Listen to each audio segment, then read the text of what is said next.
Well, good afternoon, everyone. Thank you all for joining me this afternoon. My name is Matt Smith. I serve as Senior Vice President at Sudan Relief Fund. And this afternoon, I will be walking you through my recent trip to South Sudan with some photos, some videos. The purpose of this entire endeavor here is to update you all on exactly the projects and programs that Sudan Relief Fund is involved in and that you all are helping make possible. So the goal here will be for me to share for about 40 to 45 minutes of photos and stories from my recent travels and trip. And then also, some of you all sent in some really helpful questions, and I want to take some time at the end to answer those as I always do. So thank you for those of you who wrote in. And if I don't get a chance to answer your question here live, please, you can always follow up with me via email or phone, and I would be happy to answer your question that way as well. I'll be admitting people as they come in, so it looks like some people are still trickling in here. So I'll be continuing to add people here to the call, but I think we'll just go ahead and get started for now. And I always like to start with a map. I think a map is kind of the best way to kind of orient ourselves in our conversation here this afternoon. And what I'll do is I'll actually take you through sequentially my travels. So as you can imagine, getting to South Sudan takes quite some time. It takes a couple of days actually, and just with all the flights that I have to take to actually get there. And then once I'm there, our team, myself, my colleague David DeToni, my colleague Frederick Atinho, the three of us are traveling all across South Sudan, visiting the various programs and projects that Sudan Relief Fund is involved in. So when I landed in South Sudan, I landed here in Juba, which is in central Equatoria. And our first stop was actually up here in Bentiu, this area right near the border of Sudan and South Sudan. Now, Bentiu is a region that is currently underwater. Now, I think this photo actually does a pretty good job of just illustrating exactly the crisis that Bentiu is facing. South Sudan is the poorest country in the world by GDP per capita, and Bentiu might be one of, if not the poorest place within South Sudan. So it's hard for me to think of a poorer, more challenging place to live than Bentiu, South Sudan. And a lot of it has been exacerbated by ongoing flooding that is permanently displacing the community in Bentiu. So this aerial footage here shows the permanent floodwaters that are in this part of South Sudan. You can see Bentiu here right in the middle of it.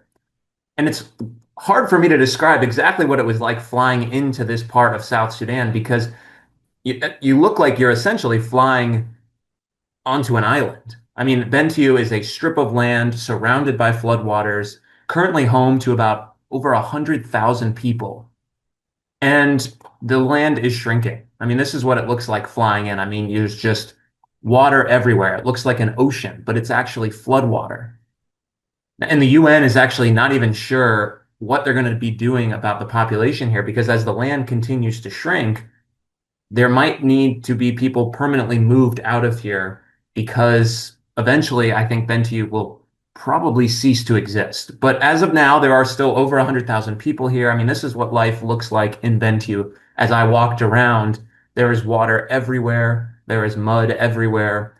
Most of folks' housing looks like this. It's just tents, nothing more really. And everything has to be flown in or flown in essentially in terms of supplies, food, things like that. And Sudan Relief Fund, one of the goals in going there was to currently assess the situation, but then also to visit with the newest bishop of the newest diocese in South Sudan, Bishop Christian, who was previously the Bishop of Rumbek. The Diocese of Bentiu is the newest Catholic diocese in South Sudan. And so we went and actually met with Christian, walked around and saw the needs that are there in Bentiu. And we have also recently constructed a number of water wells in Bentiu, and we were able to actually see some of them too.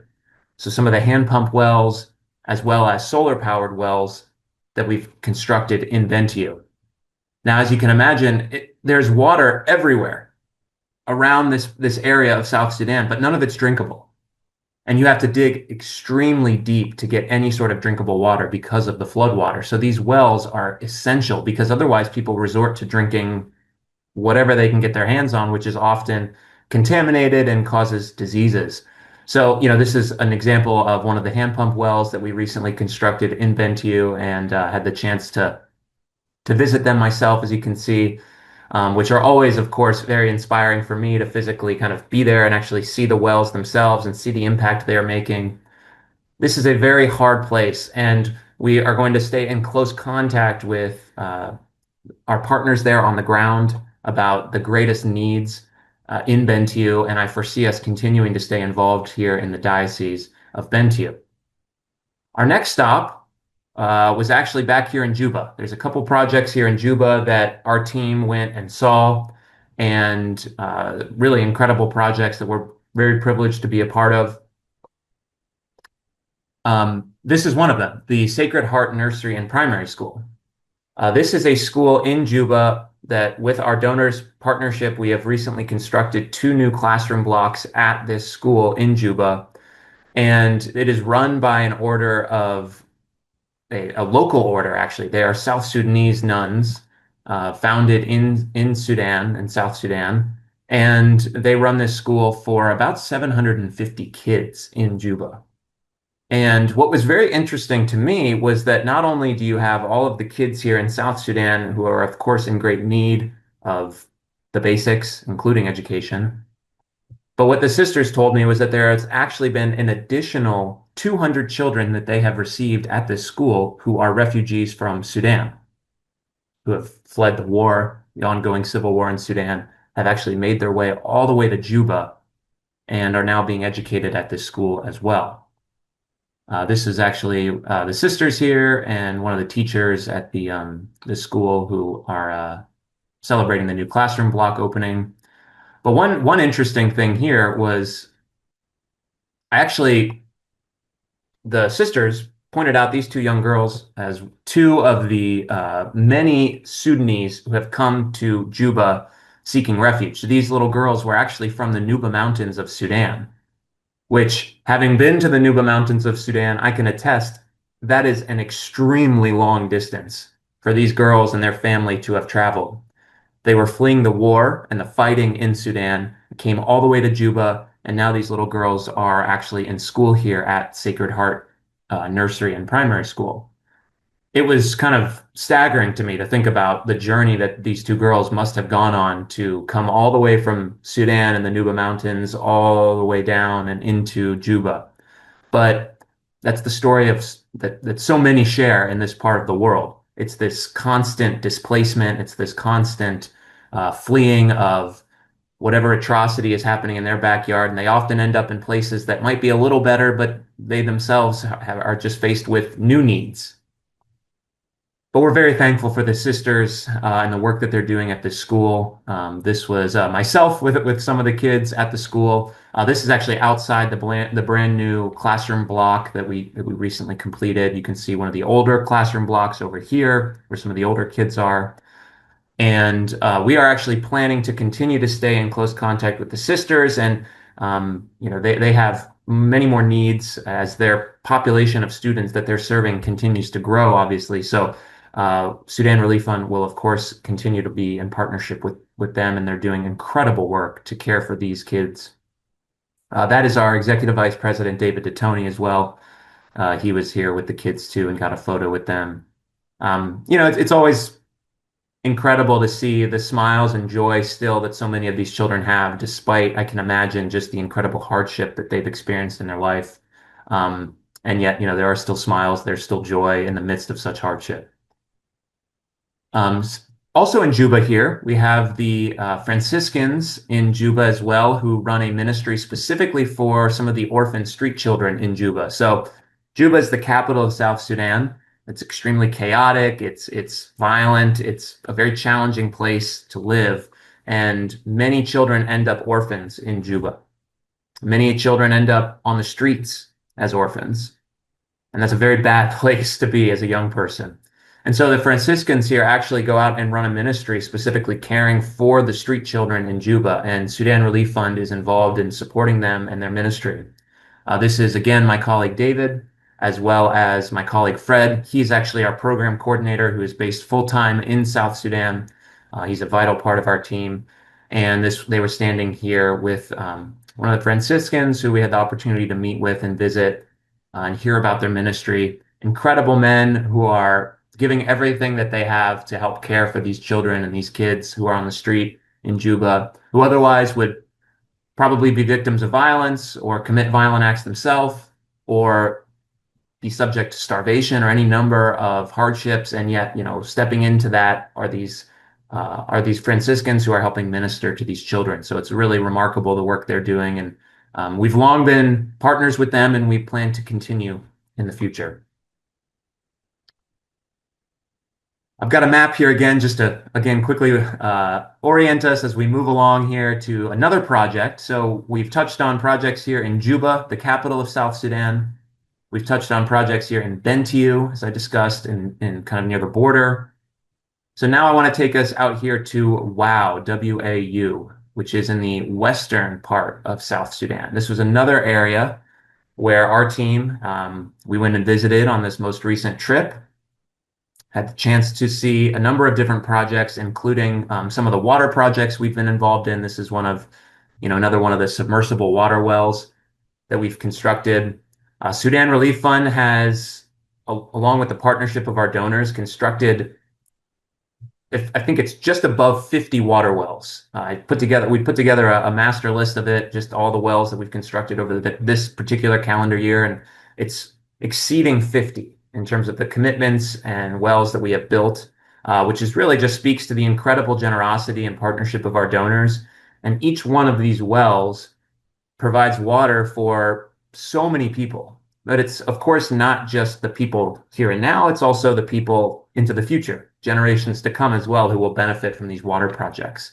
So they just have a lasting impact over the years. Beyond just the water projects that we were involved in WOW, we also had the opportunity to go and visit the Agak leper colony in WOW as well. And this leper colony is home to dozens and dozens of lepers as well as their families. And this area is ministered to by the Franciscan sisters who run a ministry here in WOW specifically for the lepers. And Sudan Relief Fund has been in partnership with the sisters running this project for a number of years now. And this is my second time out to the leper colony, and it's always very affecting being out there, spending time with the lepers. And one thing that was interesting that I didn't know before this second visit just a few weeks ago was that the lepers here at this colony are of all different tribes. Now, that may not mean much just, without any context, but really that is pretty unique in a place like South Sudan to have different tribes living together harmoniously. South Sudan has over 50 tribes, many of which have long been at odds and at war with one another. And so to actually have tribes living in a place harmoniously speaks, I think, to what could be for a place like South Sudan, that it is possible to have people living amongst each other of different tribes, living together in peace. And these lepers were forced to live together because of their disease.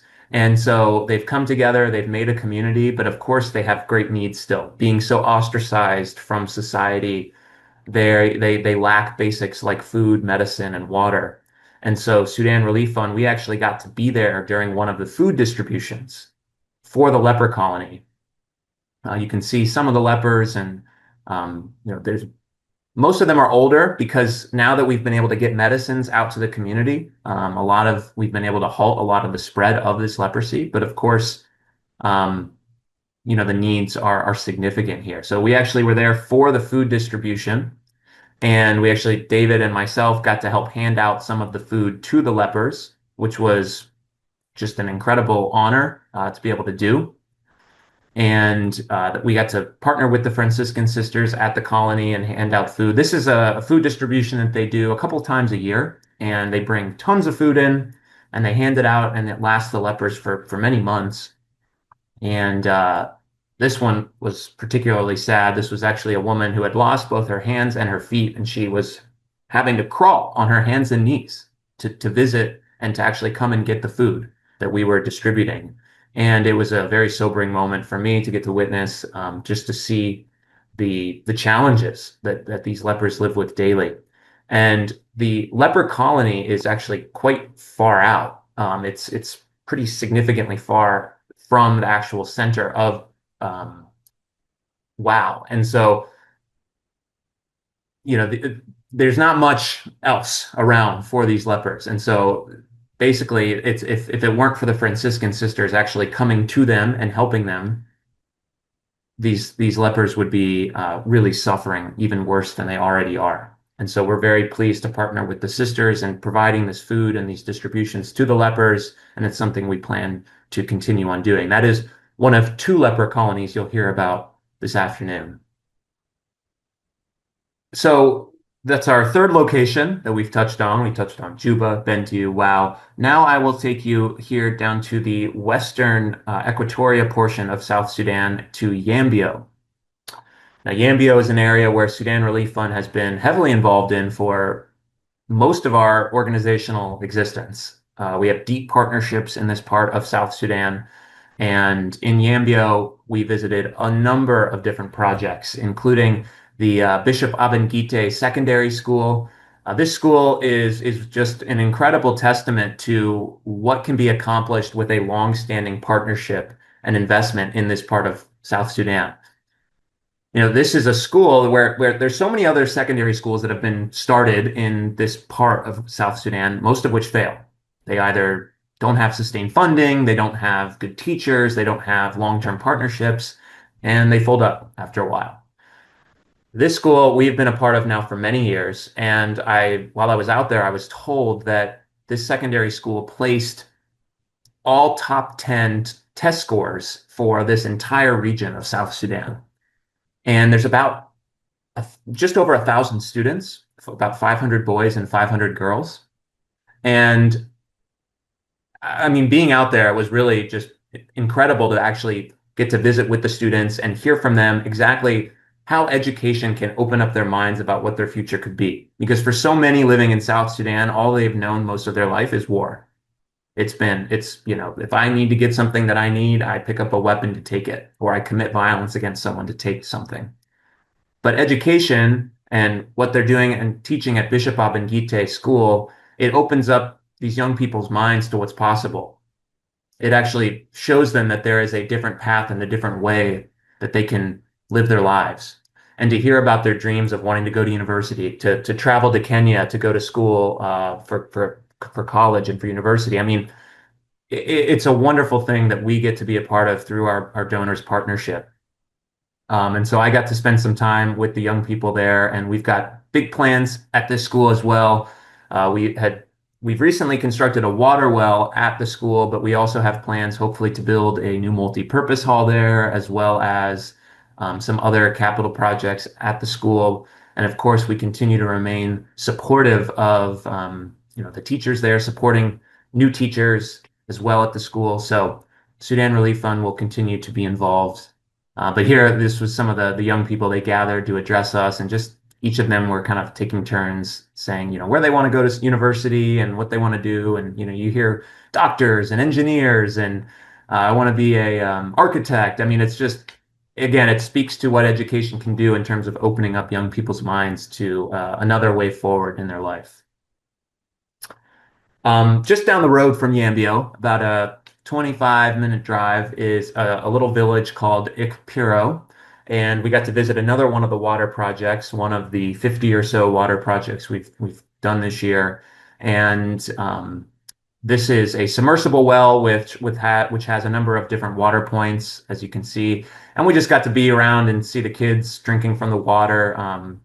It's just one of my favorite things to get to be a part of in one of the most remote places on earth, to get to actually set foot there and see the impact of our donors' generosity in action. It's pretty special.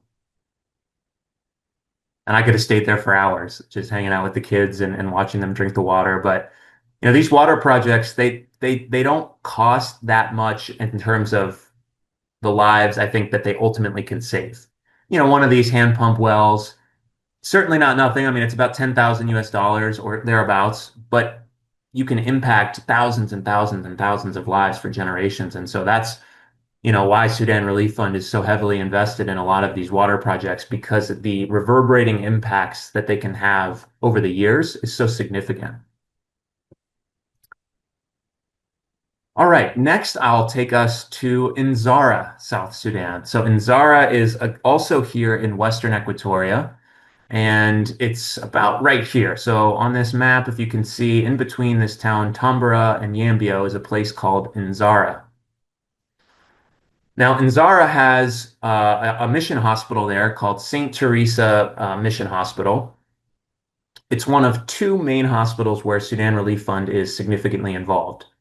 This particular hospital, as well as the Mother of Mercy Hospital, which is in the Nuba Mountains of Sudan.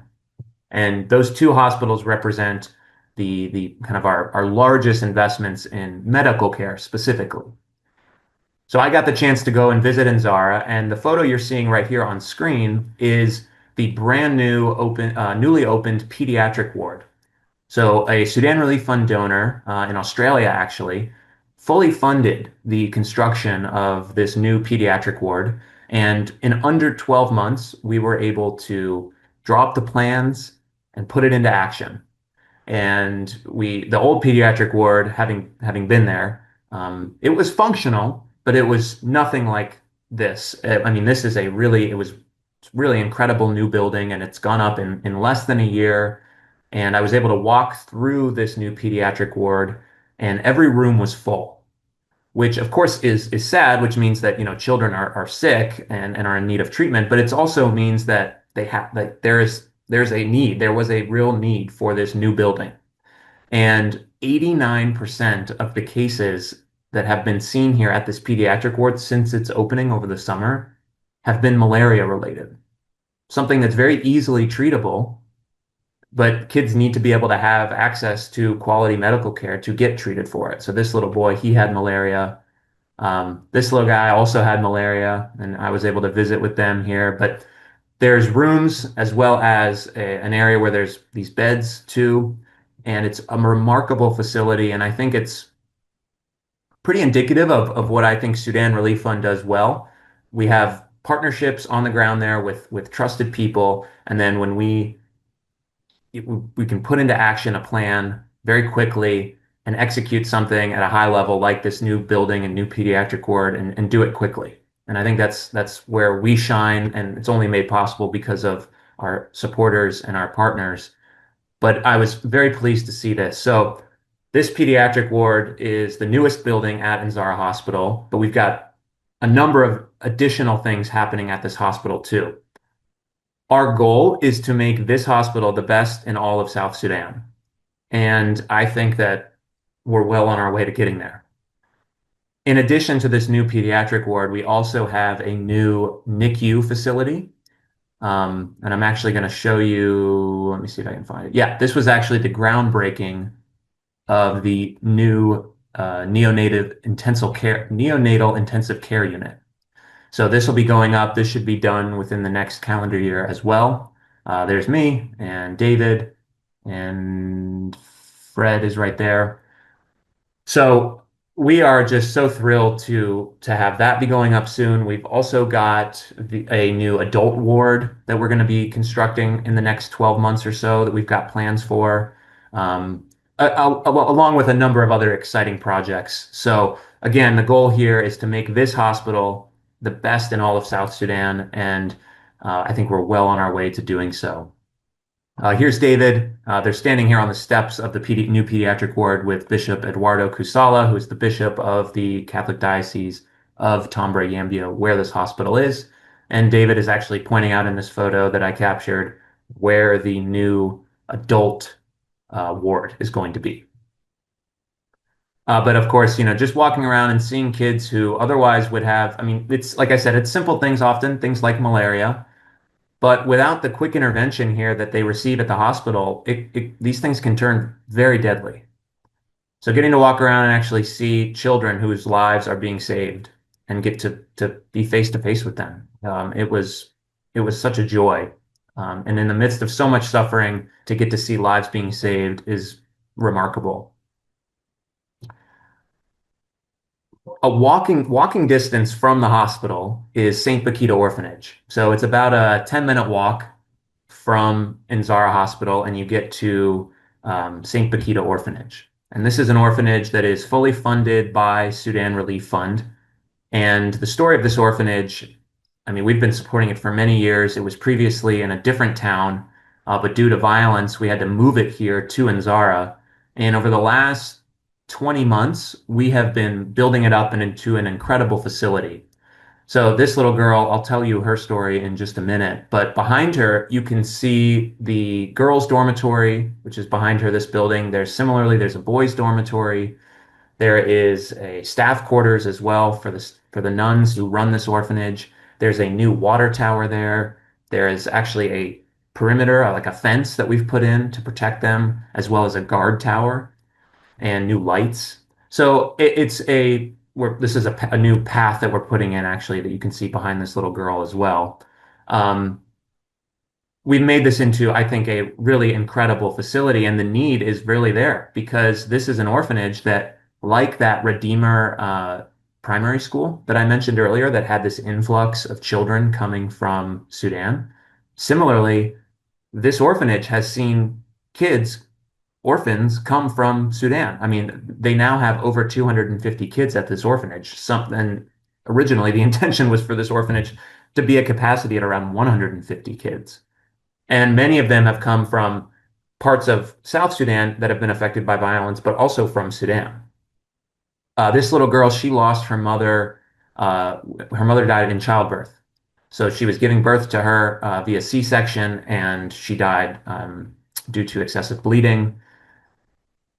South Sudan is the most dangerous place in the world to have a child. It has the highest maternal mortality rate, and so many children at this orphanage have lost their mother in childbirth.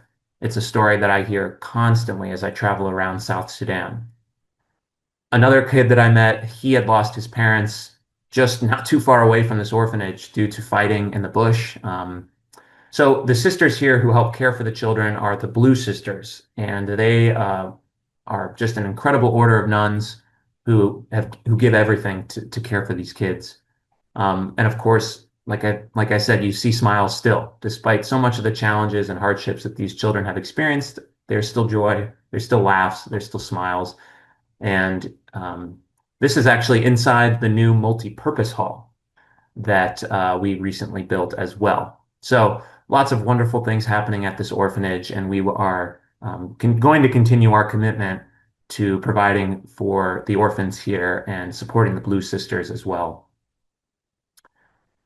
So I next want to take you to, this is in the same general area, but I want to take you to this camp called the Makpando camp, spelled Makpandu. This was my first time visiting this camp.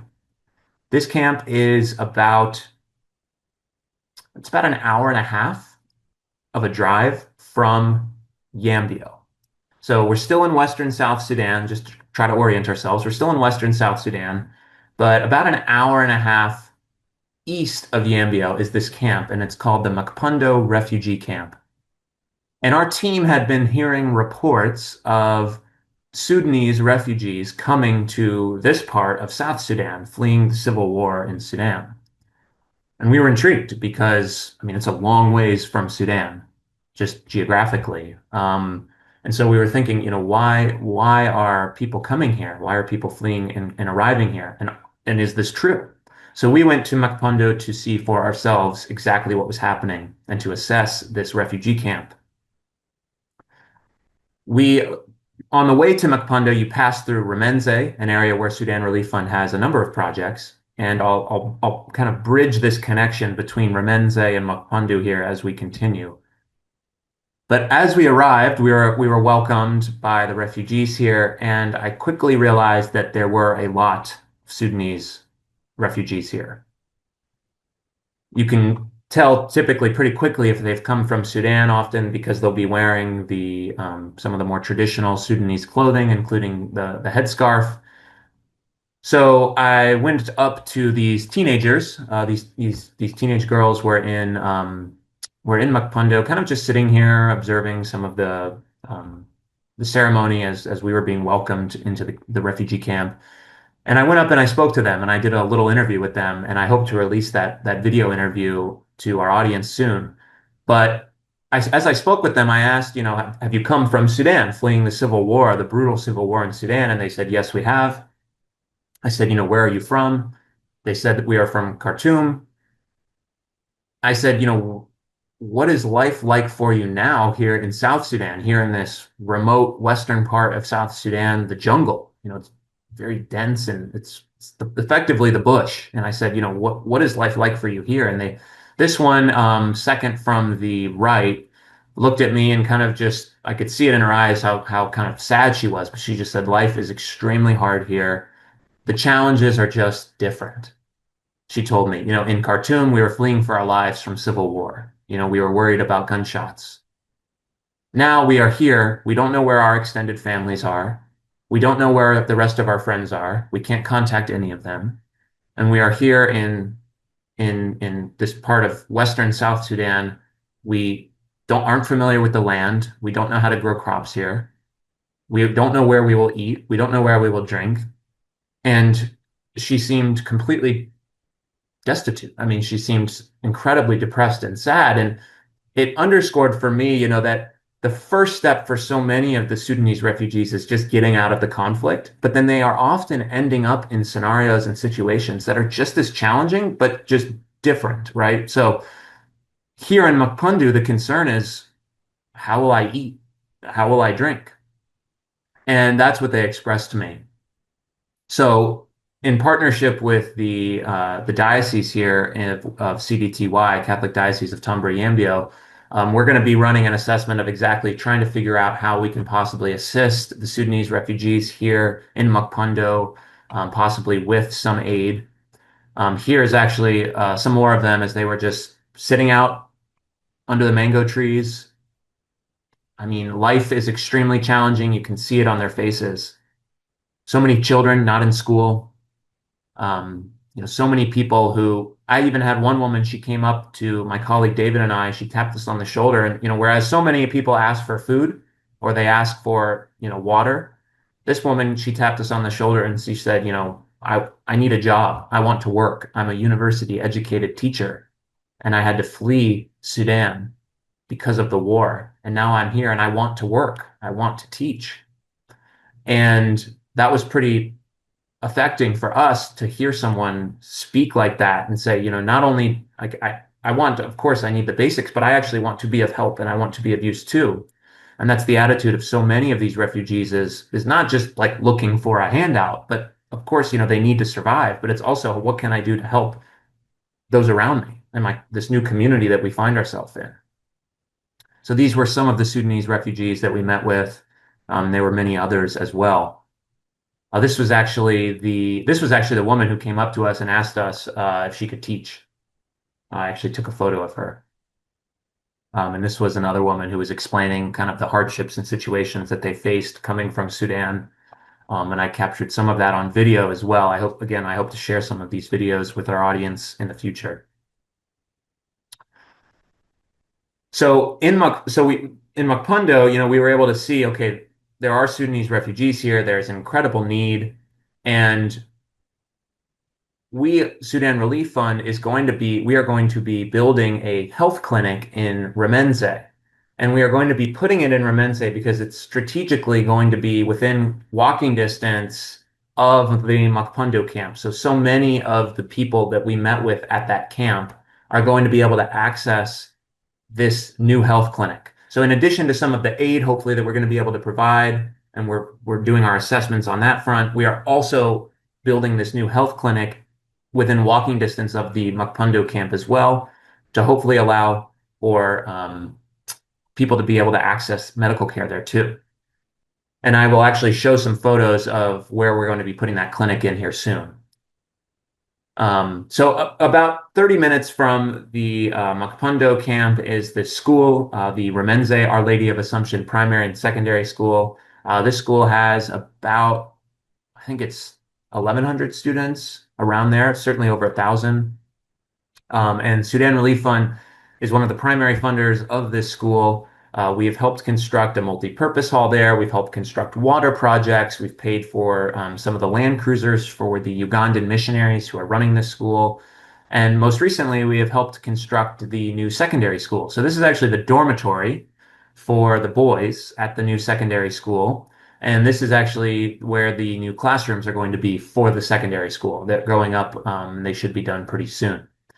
And this is this educational project, this school just represents an investment in this particular part of South Sudan that we've long had to build up future leaders here. And investing in the primary school, investing in the secondary school, um, it, everybody wants to have their children go to school at this school. It's known in this part of Western Equatoria, like Bishop Abengite School, as being one of the best in all of South Sudan. And so within walking distance of Makapundu camp and the school is where we're going to be putting up this new Remenze health clinic. This health clinic will be the first extension or expansion clinic of St. Teresa Hospital in Nzara. So St. Teresa Hospital in Nzara, South Sudan, we are, as a part of turning it into the best medical facility in all of South Sudan, we are going to also be constructing these expansion clinics. And the first one we're doing is in Remenze. So the population that this health clinic will serve is Makapundu camp, where we saw those Sudanese refugees just a few slides ago. This school that we just saw just one or two slides ago, and the host population here in Remenze as well.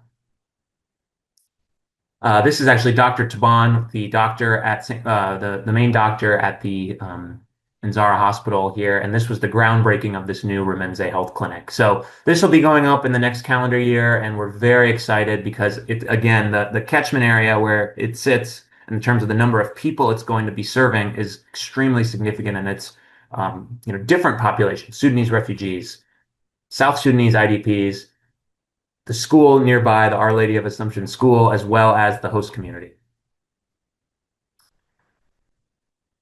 So that was all in this part of Western South Sudan. The next area that I want to take us to is Rumbek, which is right here, right in central South Sudan in Lake State, where we had the opportunity to visit with the Missionary Sisters of Charity, the order founded by Mother Teresa.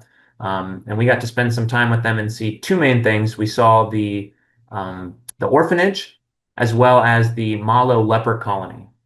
So the orphanage here, all of these children, well, actually, I shouldn't say all of them. Most of them have lost their mother in childbirth. Most of them.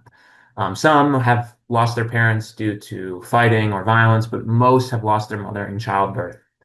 And they are now orphans. So there's about, I think it's about between 60 to 70 orphans at any given time. And then they also have some elderly that the sisters take care of at this place as well, and also some mentally challenged young women as well that they take care of. And I mean, these sisters, they have a vow of poverty, so they have nothing. They ask for nothing, they take nothing of their own, and they give everything to these orphans. And so Sudan Relief Fund has been involved in the construction of the new multi-purpose hall, which you can see behind them here. And then also we are currently in the process of constructing, I should say, reconstructing their existing dormitory for the actual orphans.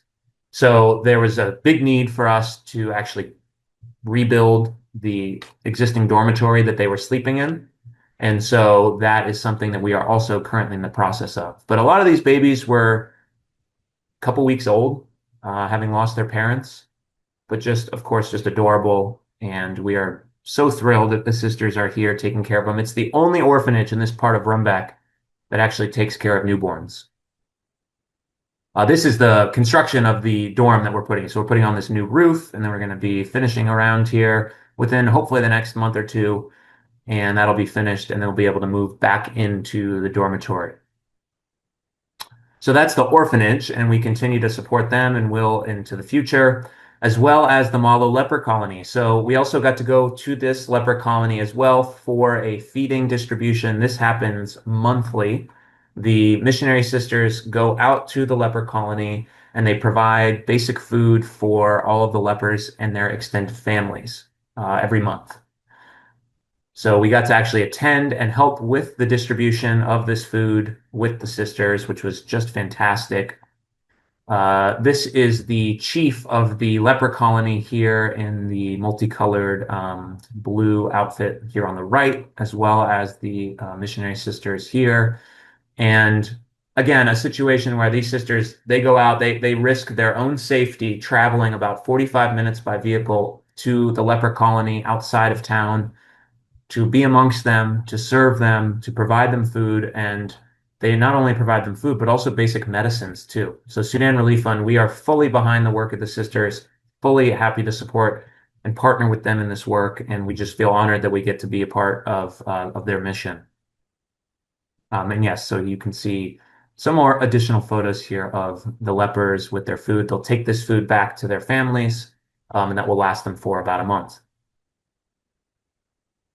This gentleman was one of the lepers, was actually blind, and he stood up and introduced himself to us and just thanked us and our donors for their steadfast partnership and caring for them over the years. So the last location here before we wrap up that I want to take us to is a place called Doro, South Sudan. This is the first time that I'd ever been to Doro, and it's actually so small it doesn't even show up here on this map, but it's in the top right corner of South Sudan here in Upper Nile State.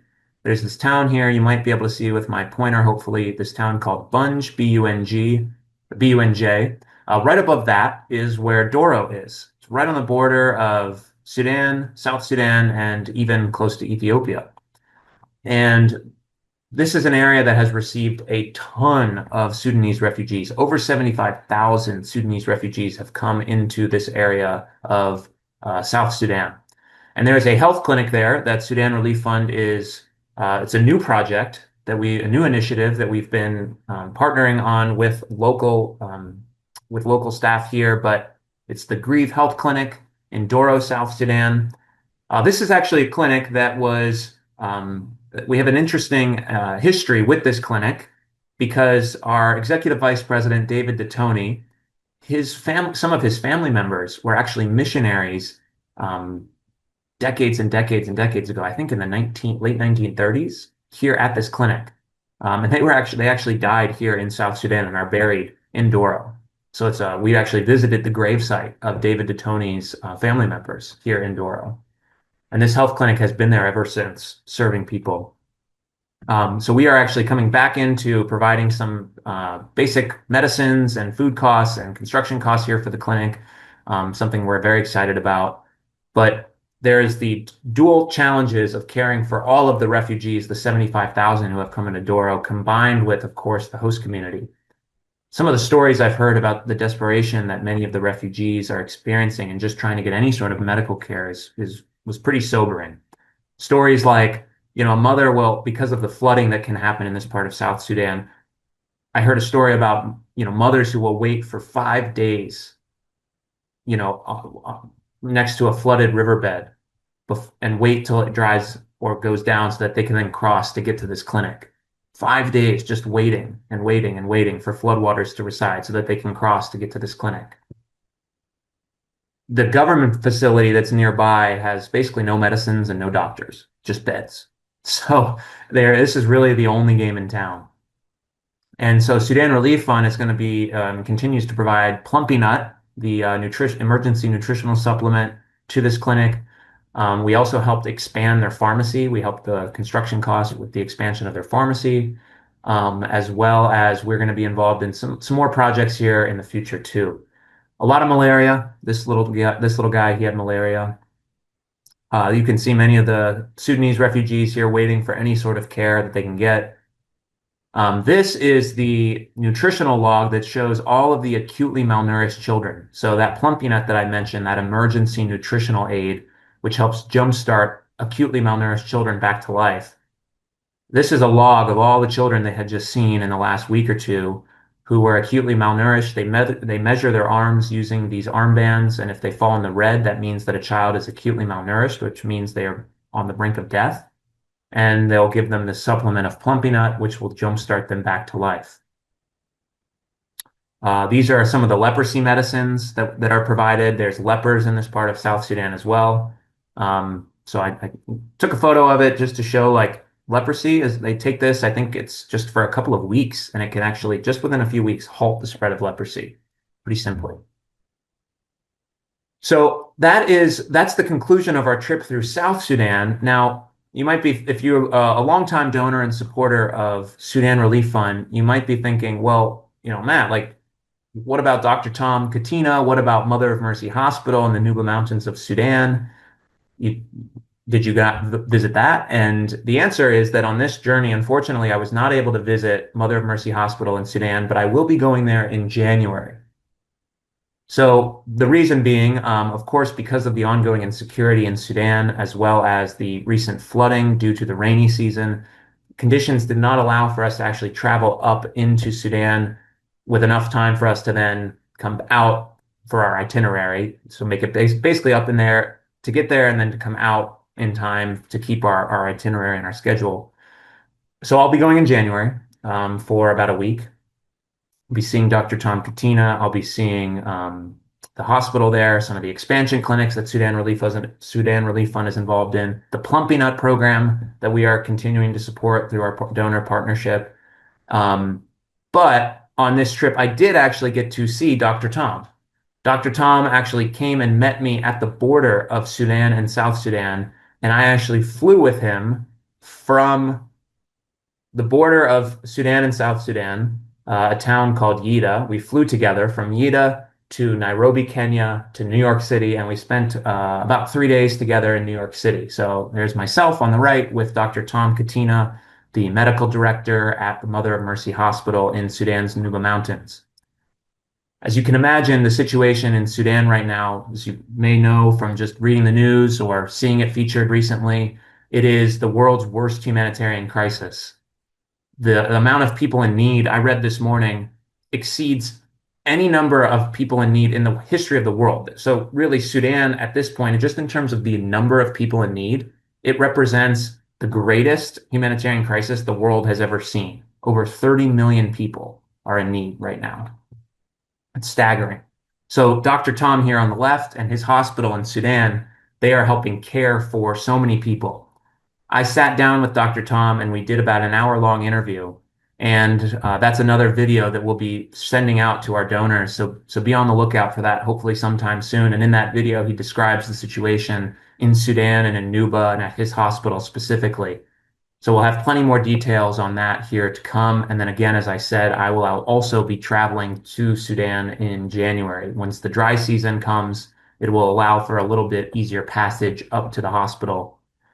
So Tom told me, I mean, he just as a preview to that video interview that I did, he told me that now, as of last year, there was about 2 million people in his region that the hospital kind of was servicing.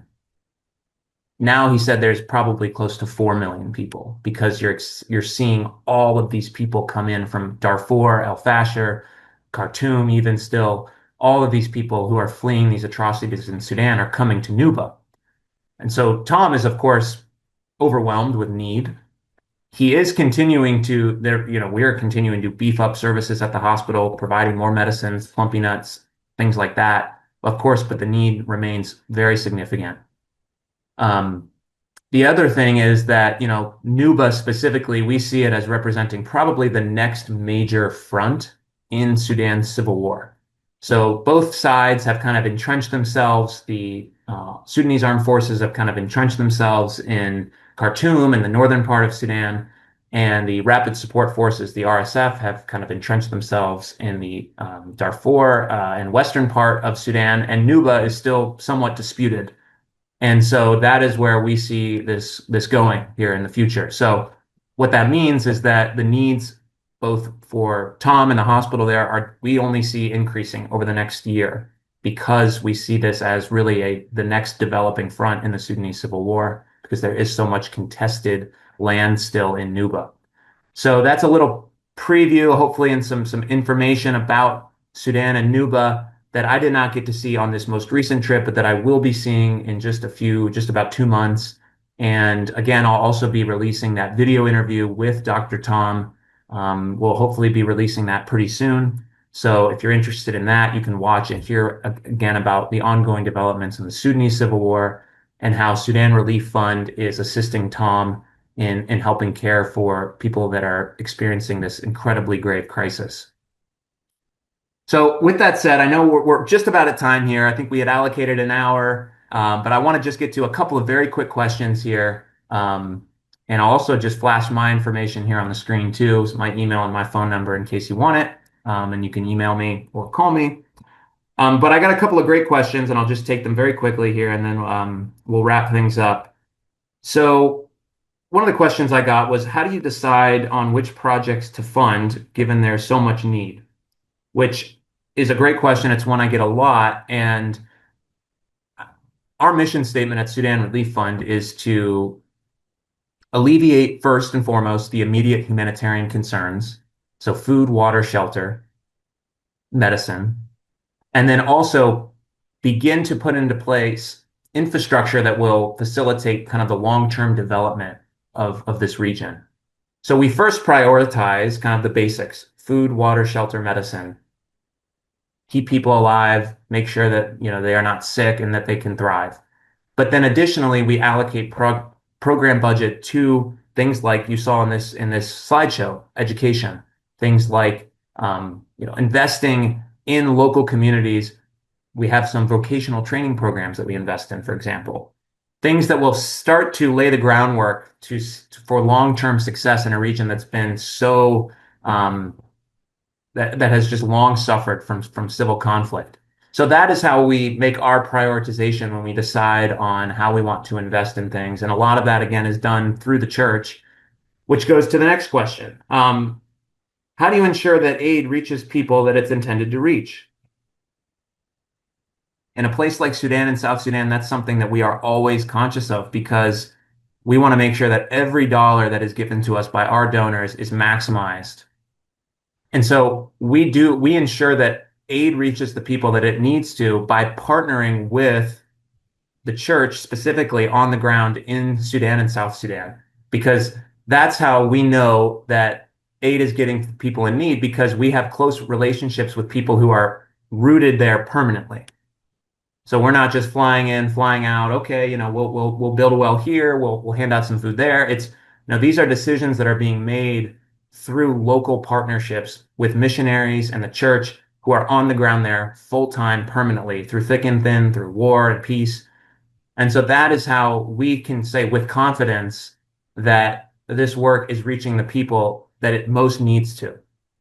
And it's also one of the reasons why I travel there and why I do these slideshows, to give you all the confidence that the generous gifts that you're giving through your prayers and support is going to the people that are in desperate need.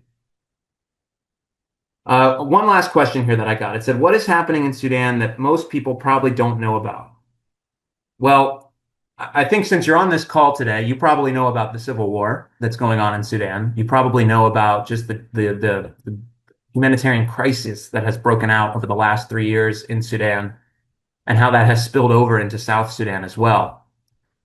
But one thing that I want to highlight, and it goes to specifically to Dr. Tom and his mission there at the Mother of Mercy Hospital, is famine specifically.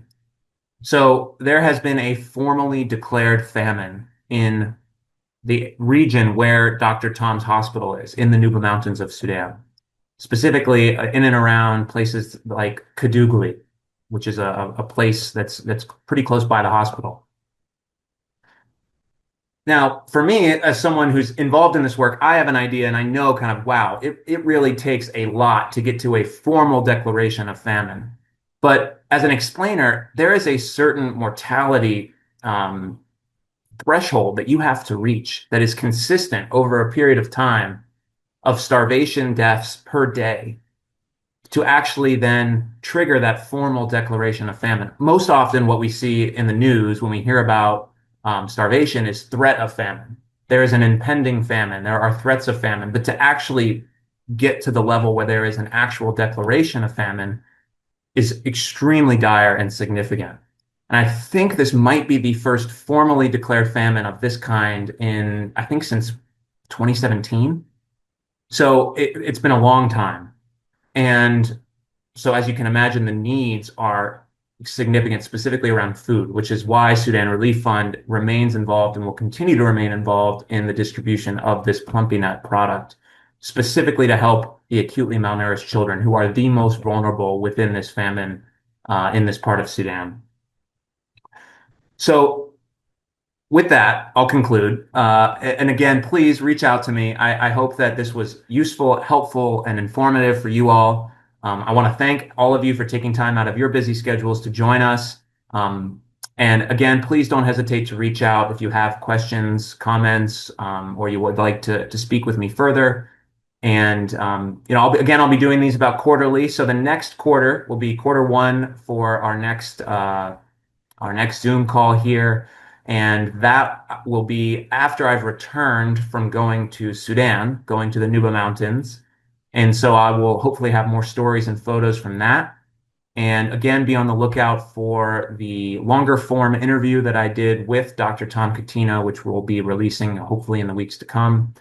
But in the meantime, just know of our thanks and appreciation for your continued thoughts, prayers, and support for the people who are suffering in Sudan and South Sudan. And I hope that through these photos and stories that you see the incredible impact that you're making on the ground there. So for now, thank you to all, and hope you have a great rest of your day, and God bless each and every one of you. Take care.